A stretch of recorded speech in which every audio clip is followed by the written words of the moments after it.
আসসালামু আলাইকুম। প্রিয় কুষ্টিয়াবাসী, আপনারা বৃষ্টির মধ্যেও অপেক্ষা করছেন, আপনাদেরকে আন্তরিকভাবে ধন্যবাদ জানাই। এই কুষ্টিয়ায় জুলাই গণঅভ্যুত্থানে 14 জনেরও বেশি আমার ভাইয়েরা শহীদ হয়েছেন। কুষ্টিয়ার মাটি শহীদের রক্তে রঞ্জিত। এই কুষ্টিয়ায় শহীদ আবরার ফাহাদ শাহিদ রয়েছেন। আমরা সেই আবরার ফাহাদের কথা বলছি, যিনি বুয়েটের মেধাবী শিক্ষার্থী ছিলেন।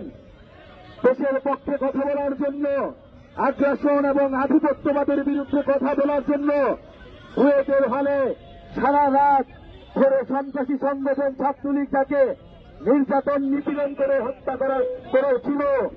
আমরা সেই শহীদ আবরার ফাহাদের উত্তরসূরি। প্রিয় কুষ্টিয়াবাসী, সেই শহীদ আবরার ফাহাদের মাটিতে আমরা দাঁড়িয়ে রয়েছি, শহীদ ইয়ামিনের মাটিতে আমরা দাঁড়িয়ে রয়েছি। আমরা স্পষ্টভাবেই বলেছি, শহীদ আবরার থেকে শহীদ আবু সাঈদ, শহীদ ইয়ামিন পর্যন্ত বাংলাদেশের মানুষের যে আশা আকাঙ্ক্ষা, বাংলাদেশ পন্থী রাজনীতির যে আকাঙ্ক্ষা, আধিপত্যবাদ এবং আগ্রাসন বিরোধী রাজনীতির আশা আকাঙ্ক্ষা, সেই আশা আকাঙ্ক্ষাকে ধারণ করে আমরা এগিয়ে যাব। আমরা ভারতীয় আধিপত্যবাদের বিরুদ্ধে আবরার ফাহাদের পথ ধরে লড়াই করেছি। আবার যদি কোন রাজনৈতিক দল, কোন রাজনৈতিক পক্ষ সেই আধিপত্যবাদের গোলাম হতে চায়, আমরা তার বিরুদ্ধে দাঁড়াবো। বাংলাদেশের জনগণ তার বিরুদ্ধে প্রতিরোধ তৈরি করবে। আমরা স্পষ্টভাবে স্লোগান তুলেছি, গোলামি নয় আজাদী চাই। আমরা ভারতের গোলামি থেকে আমরা মুক্তি পেয়েছি, পিন্ডির গোলামি থেকে আমরা মুক্তি পেয়েছি। আমাদের আগামী দিনে বাংলাদেশ স্বাধীনভাবে, সার্বভৌমভাবে, মর্যাদার সহিত আমরা দাঁড়াবো। আমরা আমাদের রাজনীতি, আমাদের রাষ্ট্র বিনির্মাণ করব। কুষ্টিয়ার আবরার ফাহাদ, কুষ্টিয়ার শহীদ ইয়ামিন আমাদেরকে সেই শিক্ষা দিয়েছে। আমরা সেই আশা আকাঙ্ক্ষাকে ধারণ করি, সেই চেতনাকে ধারণ করি। আপনারা কি শহীদ আবরার ফাহাদকে ধারণ করেন?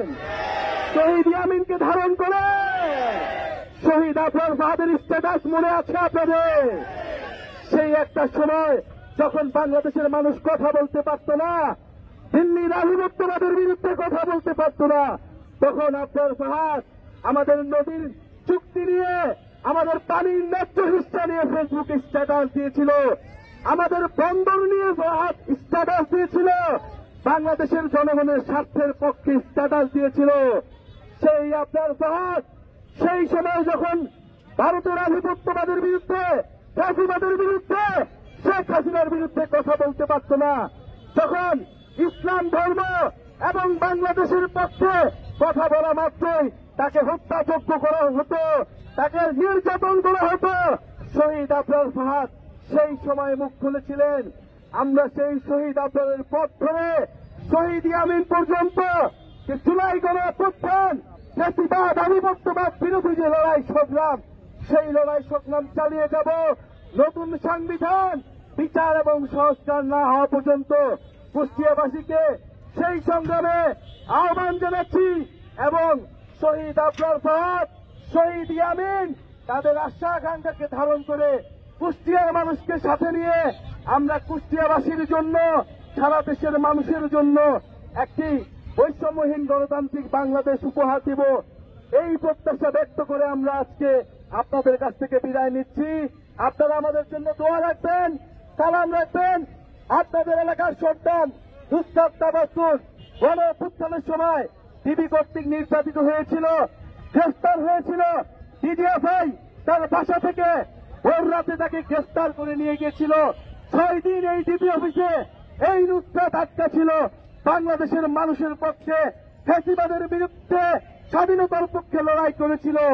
আপনাদের আরেক কৃতি সন্তান আমাদের নয়ন ভাই, যিনি অক্লান্ত পরিশ্রম করে এই কুষ্টিয়া এলাকার মানুষের উন্নয়নের জন্য, অধিকারের জন্য কাজ করে যাচ্ছেন।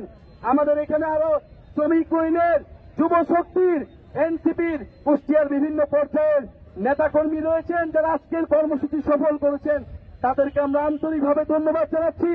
যারা শহীদ পরিবার আমরা আজকে সকালে দেখা করেছি, আহত যোদ্ধা রয়েছে, তাদের প্রতি শ্রদ্ধা এবং সম্মান জানিয়ে আমরা আজকের এই পথসভা সমাপ্ত ঘোষণা করছি। ইনশাল্লাহ 64 জেলায় আমাদের এই পথযাত্রা আমরা চালিয়ে যাব।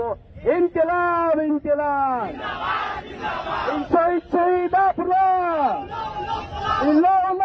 সালাম, শহীদ শহীদ ইয়ামিন, শহীদ আপনার স্মরণে, ভয় করি না মরণে।